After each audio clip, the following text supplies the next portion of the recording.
We throw around the word average all the time. The average price of gas, the average time to get to work. It's just this one simple number we all get. But what if I told you that sometimes that one number isn't just simplifying the story, it's actually hiding the most important part? Let's dive right in and I'll show you exactly what I mean. Okay, so take a look at these two sets of numbers. In dataset A, we've got 10, 30, and 50. And in dataset B, we have 28, 30, and 32. Now, here's the kicker. If you do the math, the average, or the mean, for both sets is exactly the same, 30. But just look at them. They feel totally different, don't they? I mean, dataset A is all over the map, while dataset B is packed in super tight. So that's the big question, right? We have the same average, but two completely different pictures. One is super spread out, the other is really consistent. So how do we actually measure that difference? How do we put a number on it? Well, that's where this key idea of dispersion comes into play. It's really just a word statisticians use to talk about how spread out or scattered your data is. So instead of just finding the center of our data, we're going to start measuring the spread. And trust me, this is the key that unlocks the rest of the story. So, okay, how do we actually do that? How do we measure the spread? Well, let's start with the most basic, straightforward tool in the box. Think of it as the first step on our ladder of insight, the range. The range is, you guessed it, exactly what it sounds like. You just grab the biggest number and the smallest number, and you find the difference. So for our dataset A, that's 50 minus 10, which gives us a range of 40. But for dataset B, it's 32 minus 28, a tiny range of just 4. Super simple, right? And boom, right away it tells us dataset A is way more spread out. But here's the really fascinating thing about the range. Its greatest strength is also its biggest, most glaring weakness. I mean, it's incredibly simple to understand, which is awesome, but look at the downsides. It only uses two numbers, the absolute highest and the absolute lowest. It completely ignores everything in between.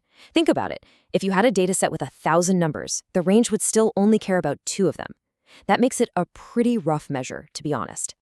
Yeah, we can definitely do better than that. So let's climb up to the next rung on our ladder. Let's find a way to measure spread that actually pays attention to every single data point. And that brings us to something called the mean deviation. So the idea here is actually pretty intuitive. What we do is we look at every single number in our set, and we figure out how far away it is from the average. And this is key, we don't care if it's above or below, we just want the distance. Then you just average all those distances together. It's a much more, democratic way to measure spread, because every value gets a vote. Okay, so what's great about this? Well, like we said, it uses all the observations. Fantastic. But it has this one kind of huge problem. To get those distances, we just ignore the plus or minus signs. And in the world of math, you can't really just do that. See that demerit? Not amenable to algebraic treatment. That's just a fancy way of saying it's a mathematical dead end. You can't really plug this number into more powerful formulas later on. It's useful, but it doesn't play well with others. And that brings us all the way to the top of our ladder, to the absolute gold standard for measuring spread. Seriously, these are the tools that scientists, financial analysts, and engineers rely on every single day. Variance, and its much more famous cousin, standard deviation. So here's the brilliant trick. To get rid of those pesky negative signs we were talking about, we don't just ignore them, we square every number. Because as you know, a negative times a negative is a positive. It's a totally sound, mathematically elegant way to solve the problem. And that result, the average of all those squared distances, is what we call the variance. But wait a second. That squaring thing creates a new, slightly weird problem. Let's say we were measuring people's height in inches. Well, now our variance is in square inches. That's a unit of area, not height. It's just not very intuitive, right? So we have to do one last thing to bring our measurement back down to earth. And that one last thing is the standard deviation. It's so simple. We just take the square root of the variance we just calculated. That's it. And that one simple step magically undoes the squaring and brings our measure of spread back into the same units as our original data. If we started with inches, our standard deviation is in inches. Finally, we have a number we can actually compare to our average. And that is why standard deviation is the king. It's the most powerful and popular measure of spread out there. As you can see, it uses all the data, it works perfectly with other algebraic formulas, and it solves that whole negative sign problem beautifully. Really, the only downside is that the calculation can be a tiny bit more complex, but the insight you get from it, totally worth it. Okay, so we've climbed this whole ladder from range to standard deviation. But what's the point? What's the real-world payoff? Well, let's see how all this works with a classic example from the world of sports, trying to pick the better cricket batsman for your team. So check this out. We have two players. Batsman A scores an average of 50 runs per game. Not bad. Batsman B only averages 30. But now look at that second number, the standard deviation.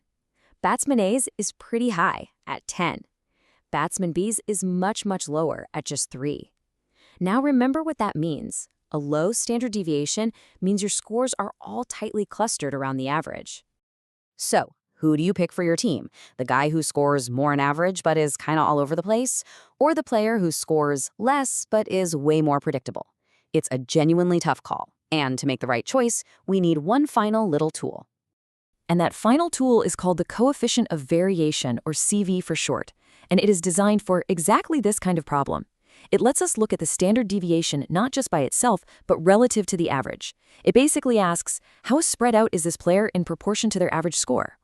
So for batsman A, we take his standard deviation of 10, divide it by his average of 50, and we get a CV of 0.2. But now look at batsman B. We take his deviation of 3, divide by his average of 30, and we get a CV of just 0.1. And remember, a lower CV means less variability, which means more consistency. And this quote right here just nails the aha moment. Batsman A scores more runs, period. He is the better run maker. But batsman B, with that lower CV, is way more consistent. You know almost exactly what you're going to get from him game after game. So who's better? Well, it totally depends on what your team needs, right? A high-risk, high-reward player, or a steady, reliable one. All right, let's wrap this up with the big ideas to take away. First, and most importantly, averages by themselves can lie to you. To get the full picture, you have to look at the spread or the dispersion. We saw that standard deviation is pretty much the best tool for that job, and that the coefficient of variation is this awesome little trick for comparing the consistency of two totally different things. So I'll leave you with this to think about. The next time you see a headline about an average salary or the average house price, or you read an average review for a product, I want you to stop and ask yourself, what might the spread look like? Where in your own life might a simple average be hiding the real and probably way more interesting story?